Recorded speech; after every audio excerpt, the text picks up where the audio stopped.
Is your abundance mindset lacking? Then you have to tune in to this episode. I speak with the purpose and mindset coach, Veronica Kissling, and we get into the nitty gritty of how to create an abundance mindset, how to gamify your life, how to set yourself up for success, and share a lot of life experience and tools of how we got to this point. So join us for this exciting episode. Welcome to Magical Mindset with Macarena Bianchi, where we explore the magic of mindset, gratitude, and purposeful living. I'm your host, Macarena, and I'm thrilled to have you join me on this journey of wonder, wellness, and wisdom.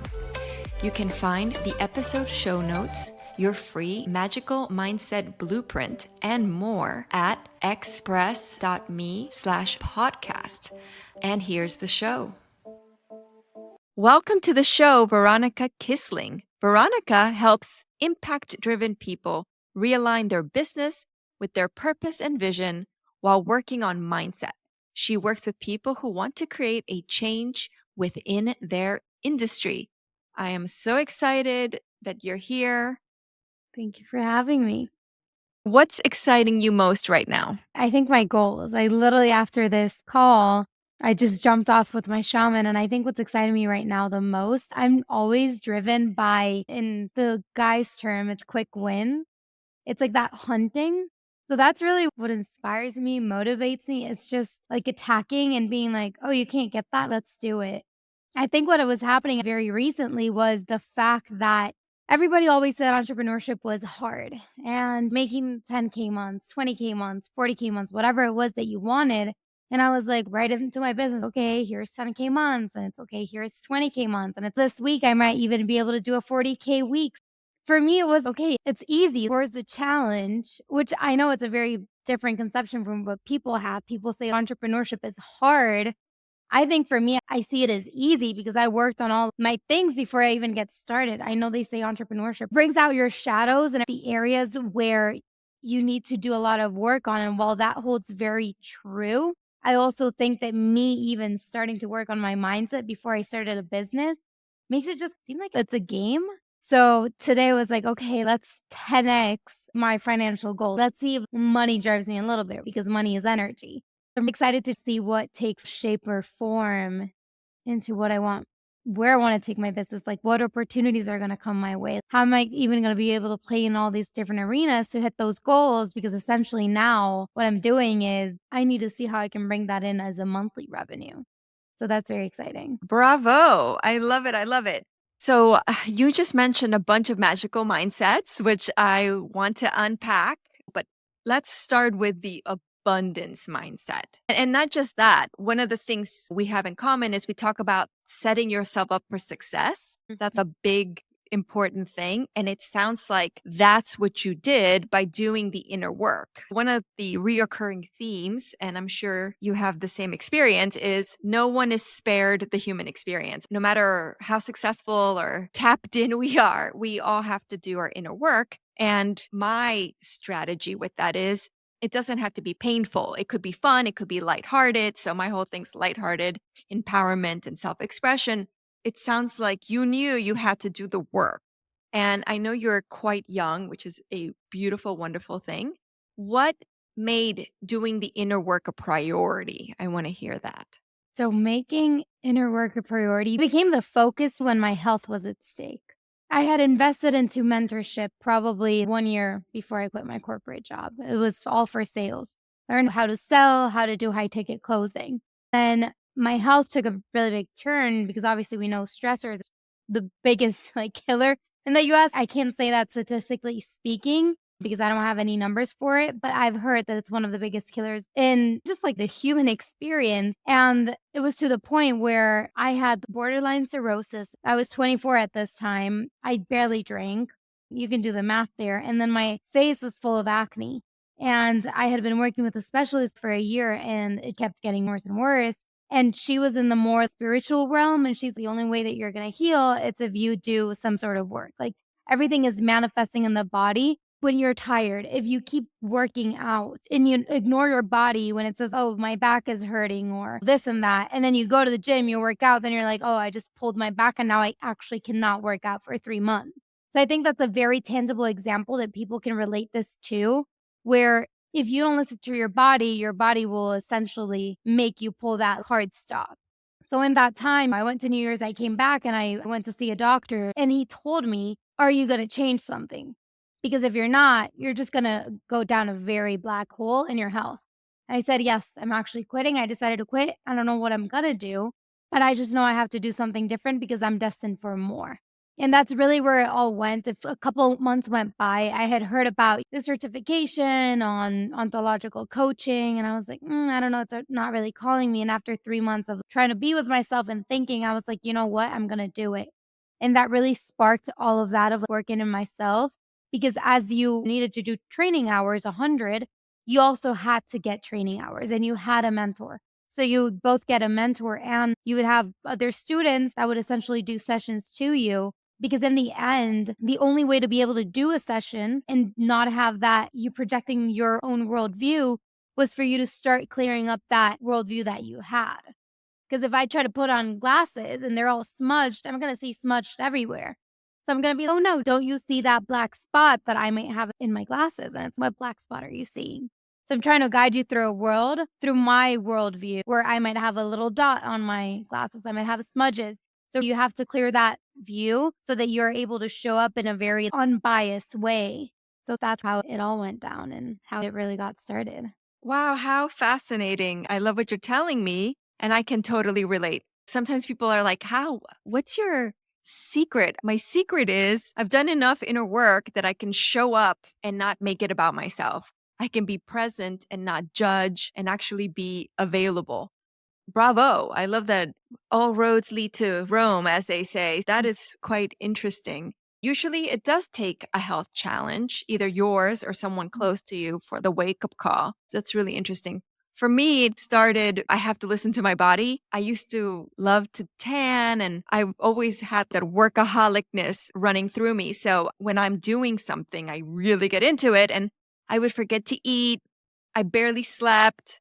And this worked for a long time until one day a few things happened. I had a heat stroke. It's the first time where I was like, oh, maybe I have no business tanning, or it's more of a hydration situation. But at the time, I was like, whoa, maybe this is not for me, my pale body. And then, same thing, I used to run myself to death in undergrad. If I would forget to eat, my go to was a Coca Cola and a Snickers bar. One day that backfired. It made me sick instead of giving me the power boost. And then, okay, no more caffeine. I beat my Coca Cola addiction, which was hardcore. And maybe I should start listening to my body. So that's what set me on that path of holistic awareness of, oh, everything is connected. At the time, there was a book by Deepak Chopra about how the body regenerates. Because even though I was 18 or so at the time, I really thought it was too late for a lot of things. I'm like, oh, it's too late to be in shape. In this book, it talks about how every so often we regenerate every cell in our bodies. We have a new heart, new skin, and new everything. So it's never too late. What we're putting in is so important. Okay, so you had a wake up call with your health. Have you always had this fabulous abundance mindset? No. I think that's a common misconception, right? I grew up in a good family here in Costa Rica, but I think that's a common misconception that because they grew up not missing anything, they must have an abundance mindset. Or it's like the person that grew up with nothing has the most broken mindset. I really think it doesn't matter how you grow up. Most people have a broken mindset. And what I mean by a broken mindset, it can be anything from literally like money is evil, which to me was a little bit uncommon. I had never heard that. Like money makes you a bad person, like money is evil, all these things that now that I'm in this world, I start to hear more of now. I was very blessed that I was protected from that. But then there's also the scarcity mindset of money for them is not money for me. I know in business this comes a lot. It's if they get the client, then I can't get the client. So it's either they get the money or I get the money. And it's no. It doesn't mean that because they go with them, it means nothing for you. You don't know what the future holds, and it doesn't mean that they can't hire both of us. And it's this competition versus co-creation that we grew up with, and I think that's tied up a lot in the scarcity versus the abundance mindset, which I think a lot of us start out in. I was very giving. All throughout high school, I would wanna do community service, or we would do a fashion show for community service.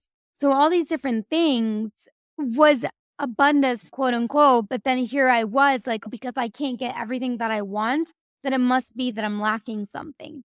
So it's Mm. funny because all throughout my life, there were different instances that it started to come up with. So talk about relationships that they have to take care of me because I can't take care of myself. And then it comes up in business. Like if I send them their way, that means less money for me. And it started to show up in all these different ways. And I'm interesting. And that's like the first step where I started to work. How can I become safe in my body, in my own business, instead of depending on somebody else? Because that's where all my attachment was coming to men, right?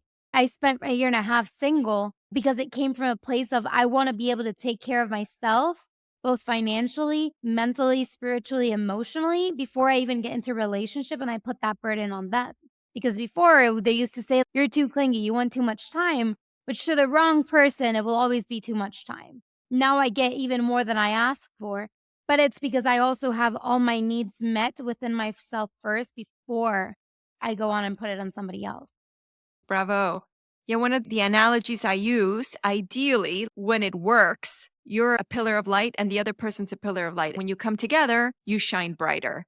Ideally, that is what's happening in a relationship. You create more together, which is the beautiful thing of being with the right person. But yeah, that's very common. I think it's part of the crisis with growing up with the whole princess thing, needing to be saved, wanting to be taken care of. There's nothing wrong with the beautifulness that comes with partnership and sharing and all of that. It is way more fun and lasting when the people are coming in. Everybody's human, so everybody's gonna expand in different ways. But having that foundation where you can actually build something of not everybody being broken or not even broken, even just lacking, at Mhm. least perceptually or self esteem wise, is so important. So you took the time to take care of yourself. Bravo. That is a beautiful thing. That's quite interesting. In relating to some of what you're saying to me, like in my spiritual development, money's what happened, what I manifested to get my attention. I'll tell you a little backstory. I was a raging workaholic. I really thought I had to save the world. I had this crazy drive and I wanted to make meaningful films. I worked a lot towards that. I was thinking, oh, yes, I've got the creativity, I've got the talent, but I need the money. So I have to work with somebody to get the money. I found that person. And now it's a small deal, but at the time it was a lot. It was to do some independent films, each about $2 million. So it was like a $10 million deal. And it was like, yes, someone gets it. We're going to make this happen. We're going to do it. Great. So thinking that was a sure deal, and I was maybe around this time, 26 years old or something like that, 25, 26 years old. So I was like, okay, done deal. We're going to do this. And then macro things happened, like the ports in Africa closed and some crazy stuff that no one could control started happening. And it affected the partner that was putting up the money. And even though they wanted to do it, they found themselves in a position where they couldn't. So I had never thought that was possible. And this was at the same time of my spiritual awakening, where I went from atheist to spiritual teacher, which is a whole other conversation. And that whole shamanic journey, closet shaman, if you will. So it was amazing. There was leaps and bounds happening. And this crazy thing happened where I thought it was happening. So I spent a lot of money living as if it was, and then it didn't happen. So it was Mm. a big awakening. And what was interesting about that is some of the people in my life were like, your life got ruined when you started on your spiritual path. For me, it was like, no, the spiritual path gave me the tools to actually deal with the reality. Because before that, life was pretty golden. I had a great family, they really cared. I felt like emotionally they weren't available. So I had taken over the emotional management of everybody. And So yeah, there was emotional challenges, but I had never had any financial challenges. That was the big wake-up call. Life is fascinating, the opportunities that it provides. I learned a lot, and sometimes the worst things that happen to us turn out to be the best things that happened. I think it all comes back to that of the health. You always have to break down to break through. I think most people don't actually do a change until they break down. And I work a lot in the inspiration and going towards what you want. But I think there's nothing that you can want enough. There's not enough pleasure that you can pursue in order for you to want to change your circumstances. And I'm all about working towards what inspires you, working from that state of pleasure. But I think what has to happen is that you have to actually want to run from pain because Hmm. people don't actually make a change until they're actually running away from pain. I don't want to live in that broke mindset. I don't want to be sick. I don't want to feel this way. I don't want to have this relationship. I don't want to be with this abusive partner. Whatever that may be for everybody that is, you move quicker from wanting to run away from pain than from running towards pleasure. I think that catalyst always has to be something that is wanting to take you away from a situation. What a great way. Pain is a catalyst for growth. And I think this comes into play very early on, especially with parents. And I really believe we have to have a loving yet challenging relationship with our parents. Otherwise, why would we leave? And most of us now don't live in a tribal situation where we should not leave. It's not safe to leave the village. We have to so we can go on the journey of the individual. I think that's the first time people come across that. And I also think that pain and discomfort is a wonderful helper because it wakes us up from autopilot. And this is a big thing I work with my clients, or people come to me when they feel stuck or something like this. And so when things are uncomfortable, it's yes, that's great. Because if it wasn't, why would you make a change? You'd have absolutely zero reason to adjust or upgrade or up level or anything. You do have to be motivated. You do have to be hungry. Yes, I think what you're saying is true. Struggle is a part of life. Contrast helps us expand, Mm. but it creates the opportunity for the most drastic change when we've Yep. had enough and we hit rock bottom. Wow, so I love all of this. This is fantastic. So, for someone who is working on their abundance mindset, what are some tips you suggest? So I have this exercise where everything that you should see it from a neutral standpoint, right? So when you think about it, even money, if you think money is all good, then you have a bias of leaning towards that. So the moment where you don't have money, you're like, oh, then this. So an amazing exercise is just for you to actually go through all the different things about money and to write all the beliefs and see if they're positive and negative, and then to work with somebody to see if those are actually true and how could you change those beliefs, right? Because some of them you might be able to do them yourself, but obviously the ones that keep you stuck are the ones that you can't even acknowledge how to flip. So, for example, some things that you would go through, it's like cash. So, not money per se, but cash on itself, right? Then you would have debt, you would have credit. And these are for everybody. Then it's an entrepreneur. It's what does entrepreneurship mean to you? What does business mean to you? How can you come to this homeostasis? Because what you'll start to see is what is an asset? What is a liability? How do you view those?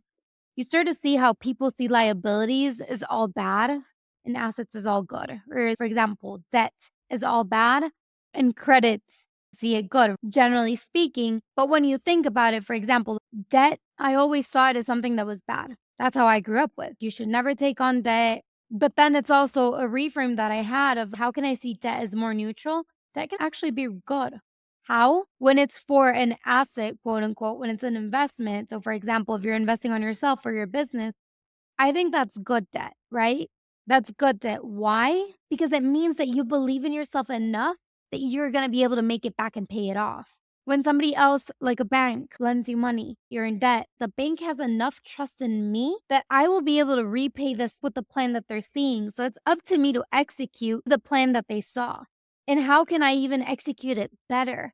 Exercise just to start you off and like, where is your mindset on abundance or scarcity? How do I stand in neutrality with all these different concepts, with cash, with debt, with credit, with assets, liabilities, all these different things that encompass or that are attached to money?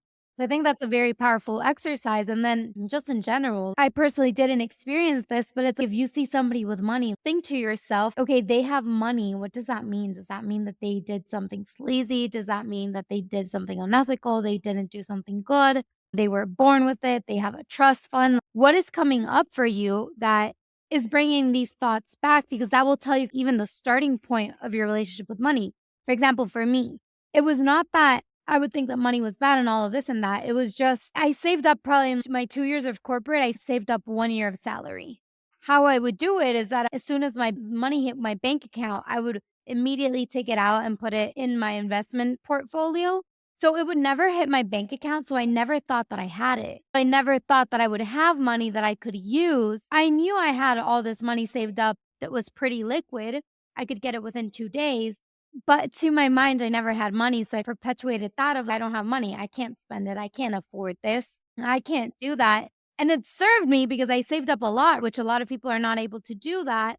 But it also further and further threw me into this hole of scarcity where I Mhm. would never have it. Or even as I started my business, it was always like, okay, it goes to pay off the credit cards or it goes to my investment portfolio, it goes to this, it goes to that. It was always reallocated because that's what I needed to do. I needed to know where the money was going so that more would come in. And in the end, it just perpetuated this belief of I can't even trust myself with money because as soon as it comes in and it goes. So I was actually not even selling because I was like, I don't trust myself with money. It was how my childhood wounds were being projected into my business, money, and all of those of like, I abandon money before it abandons me. It was this abandonment thing where it was coming Mm. up.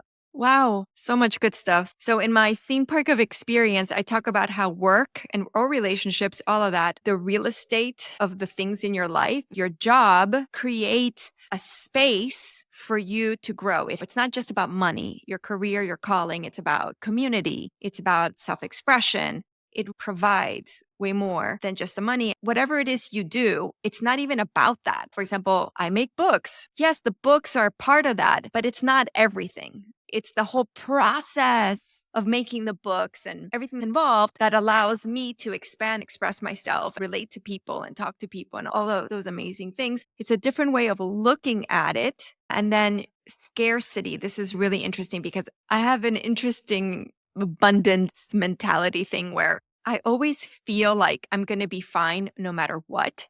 So Mhm. I've been maybe, I don't know if it's possible to have too much abundance mentality where it's just, oh, I don't need to worry about it because no matter what happens, I'm fine, which has been true. No matter what, even crazy things, I'm always fine.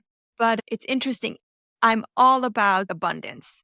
But there is a difference between being abundant and being abundant when it comes to cash flow, for example. Those are not the same. So I'm glad you brought that up earlier. When it comes to analyzing where you are in your money journey, you have to look at each of these things. And it's not about good or bad. You're absolutely correct. It's about how you get to a place to neutral, or we call it where it doesn't have a trigger anymore. Mhm. There's an idea of when things are triggering, good or bad, that's a problem because it keeps you from being present. But when you can get to neutral about each of these things, then you're actually able to be present and you're able to create from such a much more beautiful and glorious space. So, scarcity mindset, I have an interesting story about this. So, I have a very good friend who used to talk all about abundance and mindset. But then sometimes life shows you what's really going on. So there's one thing to talk it, there's another thing to live it. So I feel very lucky. No matter where I go, I have that lucky girl mindset where I just know if I'm present, I have a magical, glorious time no matter what, no matter Yeah. where I am. So when I don't, that's when I have to start asking questions of what's up with me? What is it that I'm not looking at? How can I take better care of myself? Or where have I let myself go into autopilot? Or what am I not dealing with that's causing this disturbance in the force that's Mhm. causing my life to be unpleasant? Because I know there's no reason for that to happen. So I'm out with my friend. We're at drag brunch. We're having a great time. We meet these fabulous gay guys, of course. And how the conversation started was at the time I had a Mini Cooper and I had an umbrella that was like the British flag. So he's, are you English? And I think he was. And I was like, no, but my car is. So we start talking and hit it off. They send us a bottle of champagne. Great, no problem. Meanwhile, my abundant friend is acting like champagne might run out or something, even though someone was giving her something. So this is something really interesting about lack mentality is how do you receive? I think this is a very important question we can all meditate on, whether it's Yeah. compliments or something else. So that was the setup. They gave us a bottle of champagne. They kept sending us drinks.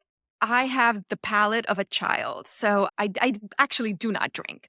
But if someone sends me something, I'll taste it. But that's it. I'm not interested. I don't need to be intoxicated to have a good time. And either does my friend. But instead of just receiving this gracefully, they were inviting us to dinner and it was so much fun. It was just so much fun. She drank so much, she got obliterated and was puking. It was But she crazy. wasn't used to it. So then there went the invitation to the yacht and the dinner and the whatever. It was so wild to observe. Yeah. Wow. She She's wasn't a used to the abundance of it, so she's let me drink because I don't get this. I don't think this happens often, so I need to take advantage of all of it right now. Exactly. And it was just like, whoa, she's a good friend and not my client. So I got to observe and hold space. But I was like, how fascinating. This idea of scarcity comes up and that the lack shows up in many different ways. And practicing that receiving muscle, especially with the low hanging fruit, like being able to take a compliment. And I remember when I was younger, I felt like, oh, I can take care of myself. I don't need the others' money.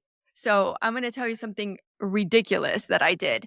I was a producer. I used to work in film. I've directed, I've produced, I've done all kinds of stuff in film. I was at the Cannes Film Festival and a freak accident happened. We were waiting to get into this party and it was outside at the beach and there's like a stone wall and it was very crowded. We're all waiting to get into the party. And then the bouncers pushed everybody, and I was stuck in the middle of these people. And we all fell over. Someone stepped on me. I screamed because it hurt so much, and involuntary tears are coming down my face. And then I looked down. It looked like I had on red nail polish. My toenail came off completely. It is the most painful thing. I don't wish this on anybody. This was a crazy experience. We were at the most amazing hotel in all of Cannes. I'm there. My friends are staying in their yacht. So they're like, stay in the room, called in the doctor. Luckily in France, they had wonderful things. Like they had a gauze made out of fat, an antibiotic gauze that was a relief. I learned about something called tubular gauze that just fits without causing pressure. It was really funny. So it's Cannes. So it's like full of people. And I would walk around with crutches and people would be like, it wasn't me. It was really funny. I remember wanting to repay for the room. I wanted to reimburse them, which is ridiculous. I was a damsel in distress. They didn't care. I was like, I'm a young, independent woman. I must have been 30 or 29 at the time. So I looked back on that and I'm like, how ridiculous. I'm trying to reimburse a billionaire. Really? Why? So, anyway, Mm. crazy, crazy thing. But life will give us these painful experiences to see how we're handling abundance. Sometimes it's not scarcity. Sometimes we think we have something to prove that will get in the way of being able to receive. I work a lot with self esteem too.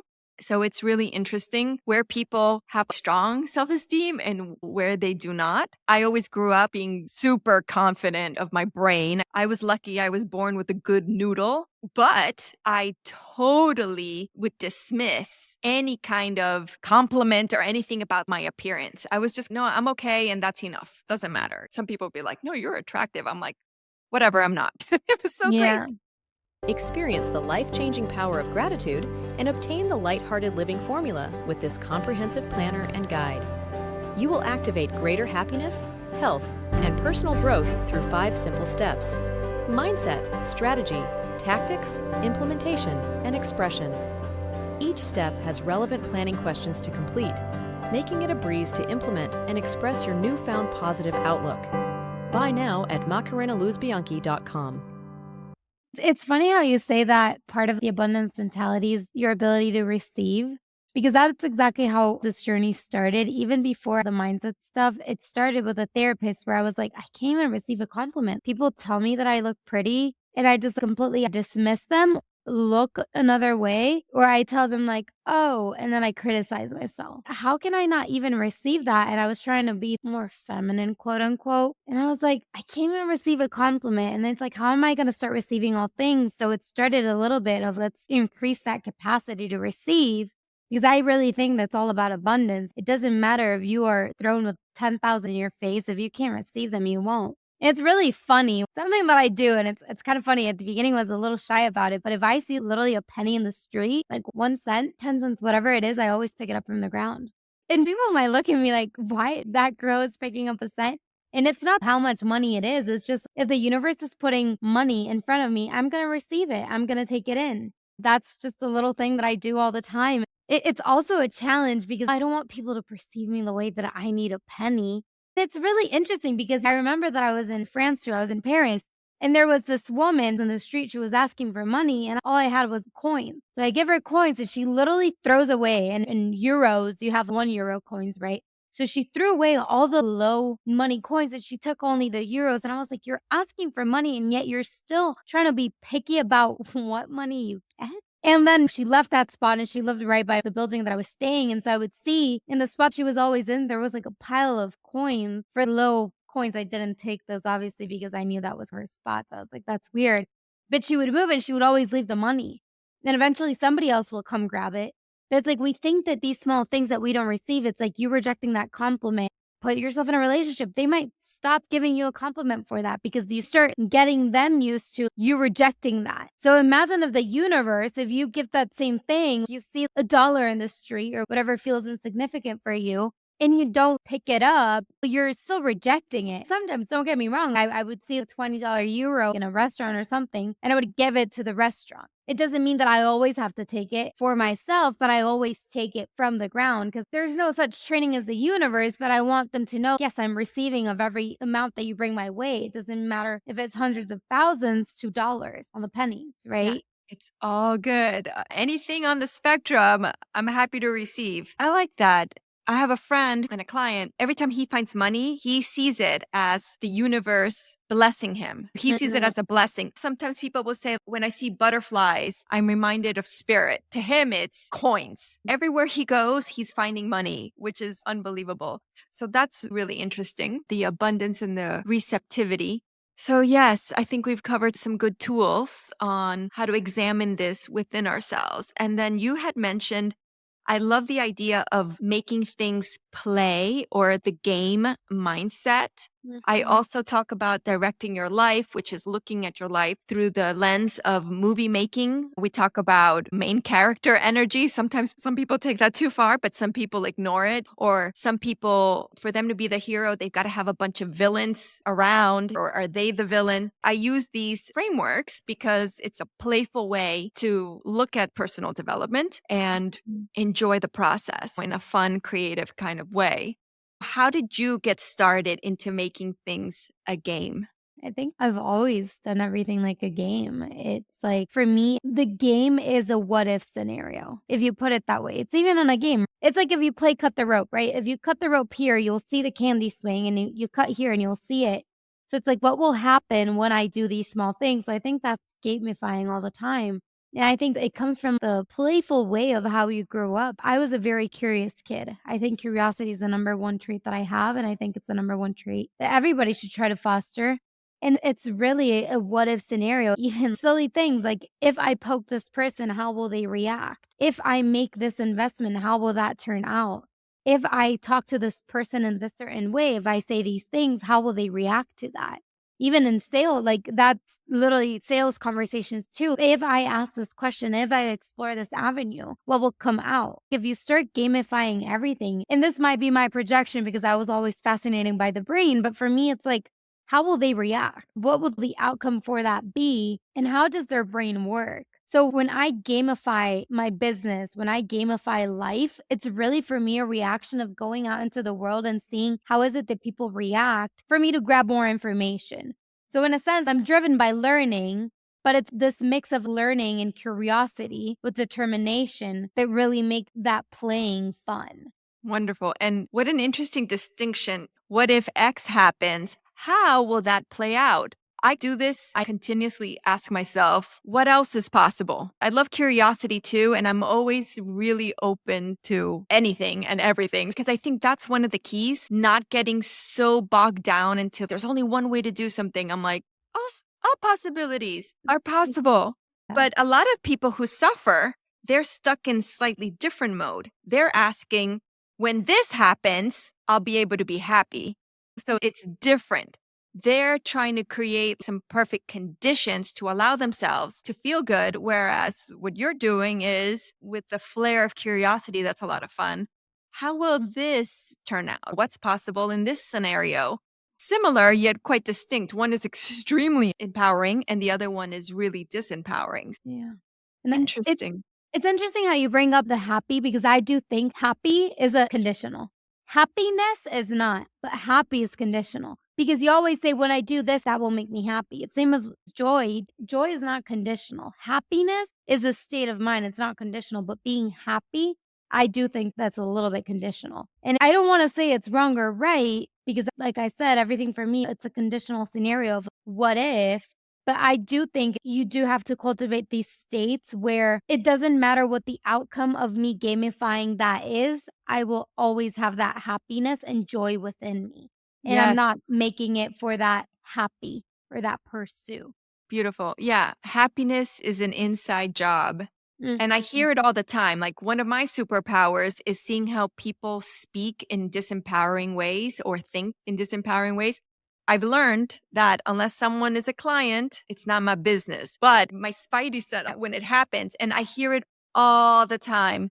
I'm going to be so happy when this happens. And I'm just like, inside. But yeah, sometimes I like to say, I'm happy no matter what, or happiness is an inside job. And sure, if you can express it this way or that way, it's just another option. It's just another way of doing it. But no matter what happens, I am thriving. And I think it's a lot of that internal work of the balance of the lighthearted living formula, which is wonder, wellness, wisdom, so that when you take care of yourself at that level, the conditions, sure, you're going to get excited and things are going to happen that you're not going to like, but it's not going to derail you, right? It's not going to ruin your day. You get strong enough to the point where you can just be present, right? Be grounded and live and enjoy and not be so determined or conditional on external things being exactly one way or not one way. I talk a lot about setting yourself up for success. And this came out when I was a marketing director with Whole Foods Market. So part of my backstory, I was getting ready to move to France. I had just gotten divorced. I was doing courses on copywriting. I was part of a team. It was really awesome. And I just wanted to move to Europe.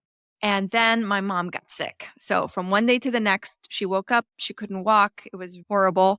And I came to Miami for 2 weeks. And that's when I met my husband. And they had given her 6 months to live. So I'm like, I'm not going anywhere. During my mom's illness, I got writer's block.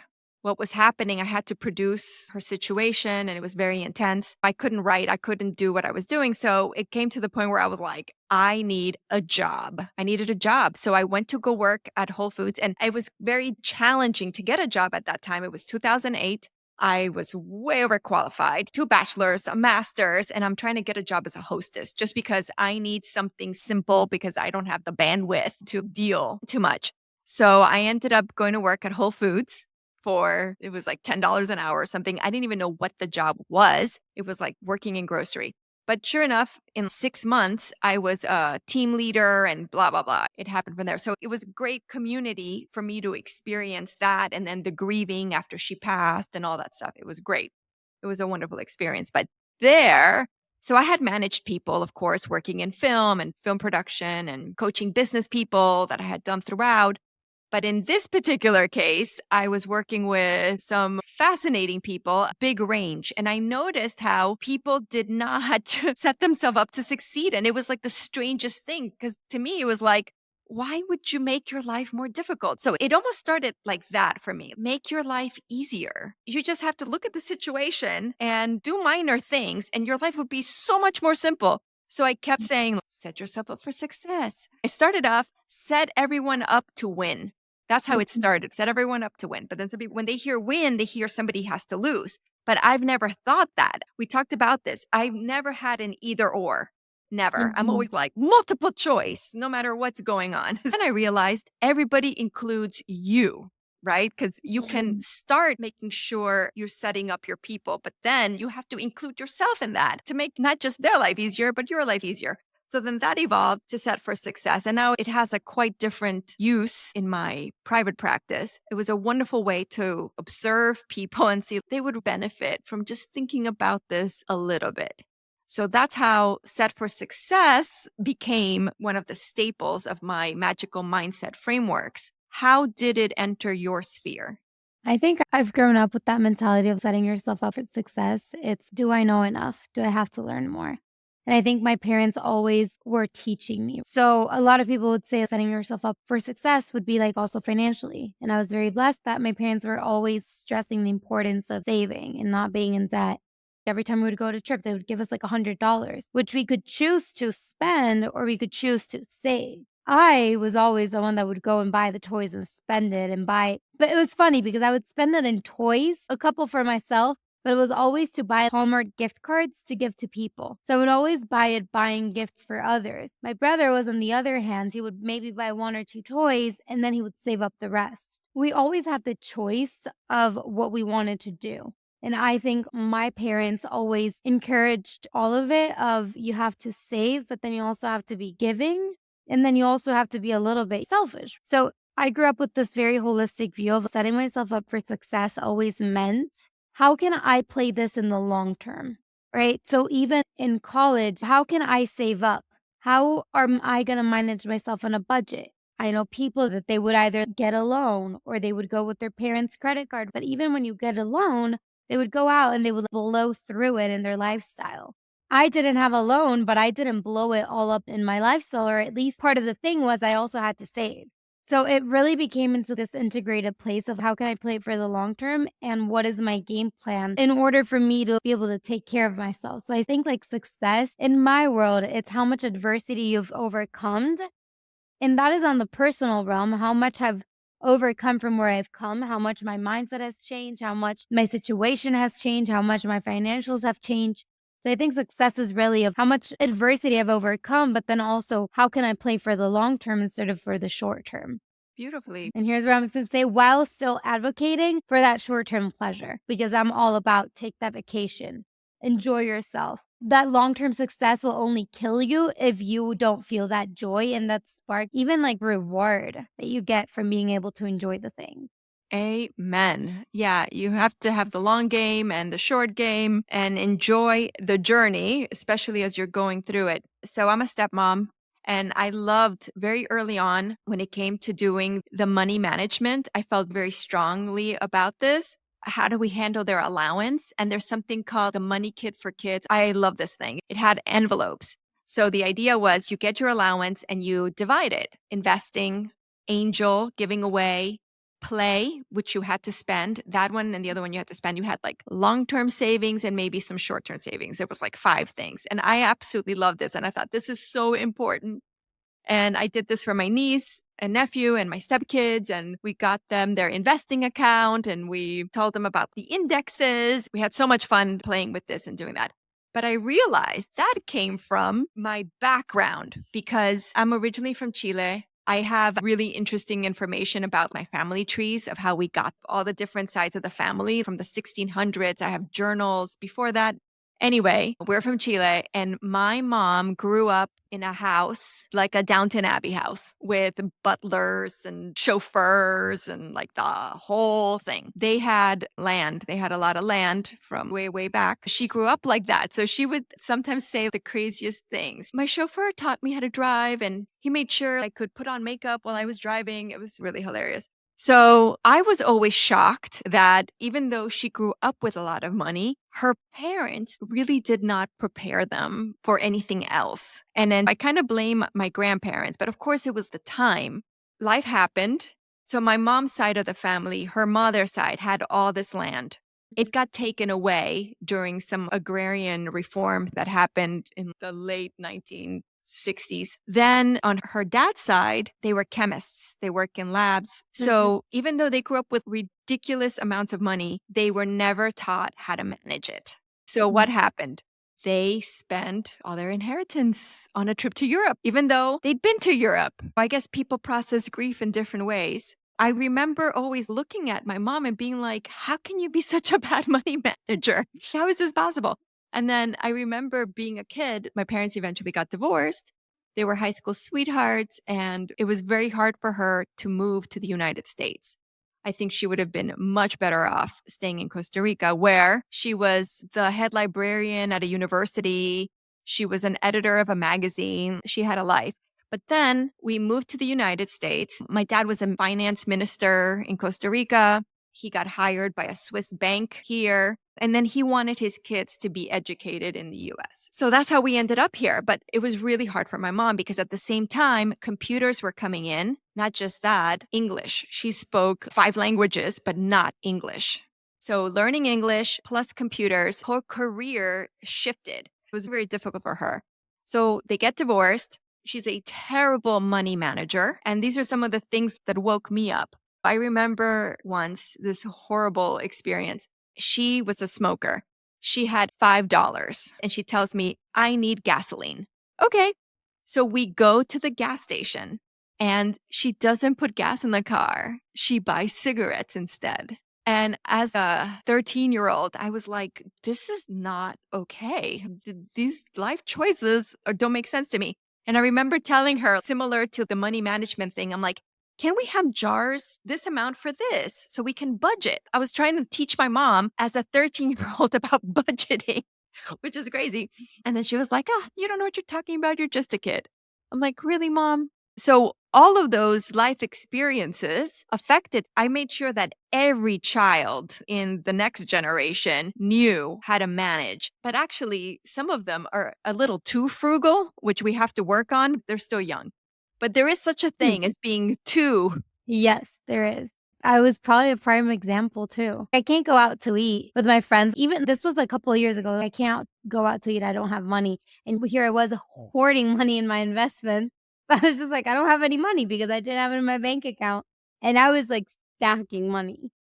I remember we always said it's not in the budget. So we never told the kids there's no money for something. We're like, those funds are not being allocated there so that they understood this is how you manage yourself. This is how you manage money. I think it's so important. There's amazing resources now, of course. I believe that it's the Girl Scouts, which I never participated in, but I know that they do some kind of training for this type of thing. They're like, what is your dream house? This and this. And then they actually run through what it costs so that they have an understanding of the reality of things. And that's another very important thing, I think, is talking with the young people in our lives about what things cost, because our kids were pretty much in a bubble. They had no idea what things cost. And one of the funny times this happened, so hilarious. We're vacationing in France and my husband loves seafood. Our kids love seafood. One of them does. The other one can't stand it. So we're out and about and he keeps ordering lobster.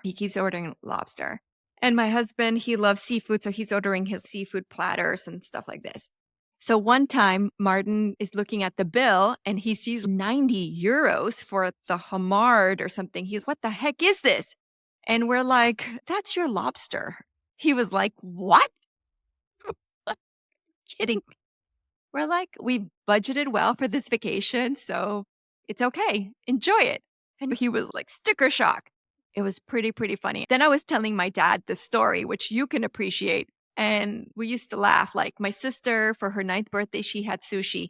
This was a long time ago when there was like one sushi restaurant in Miami. Now there's one in every corner.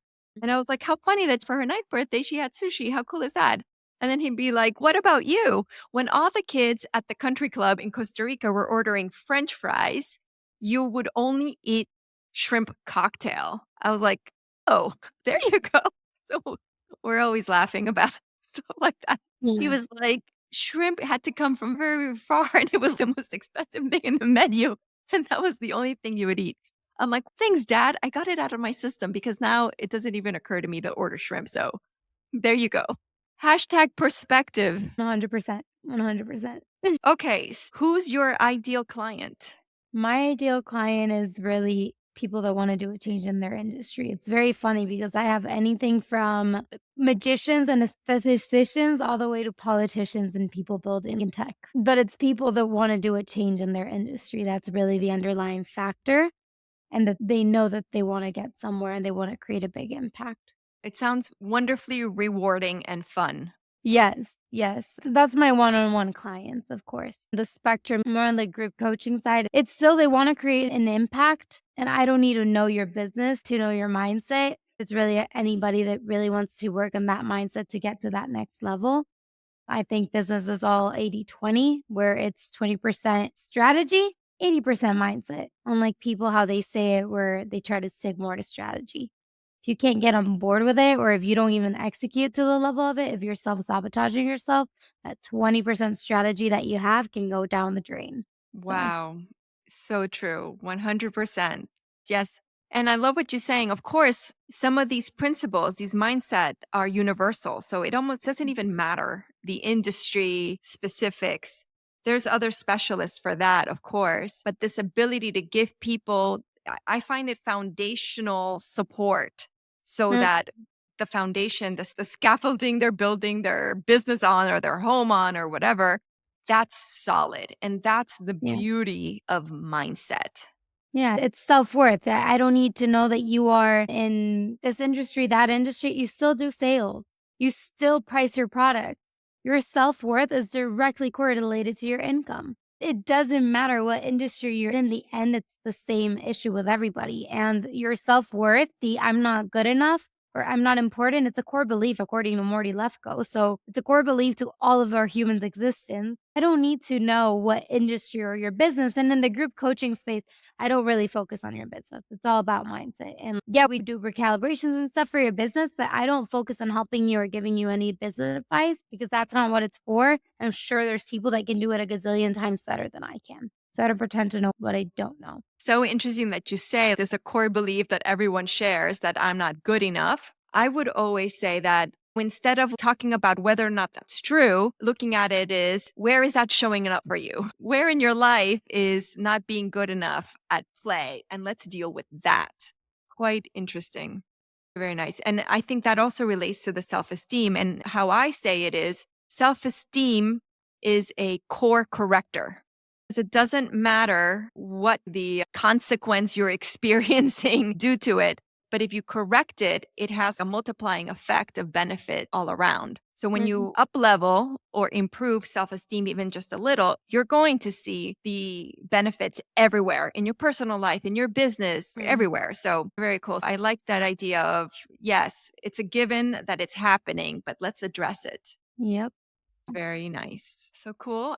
Any final thoughts? I think success looks different for everybody. And I think you have to really define what success means to you and what does that look like for you.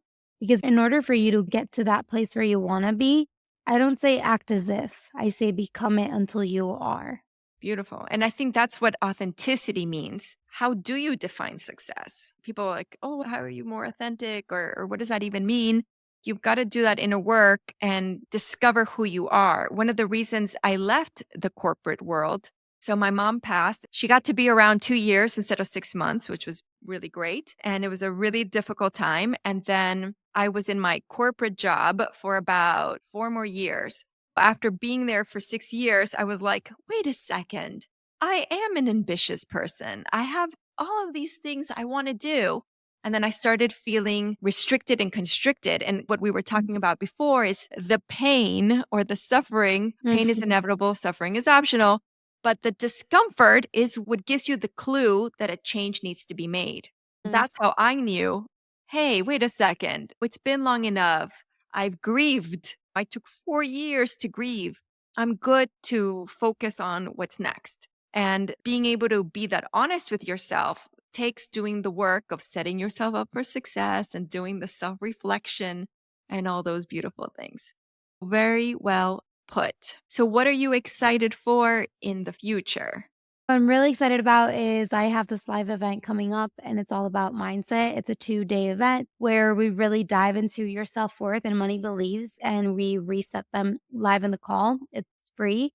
It is by application.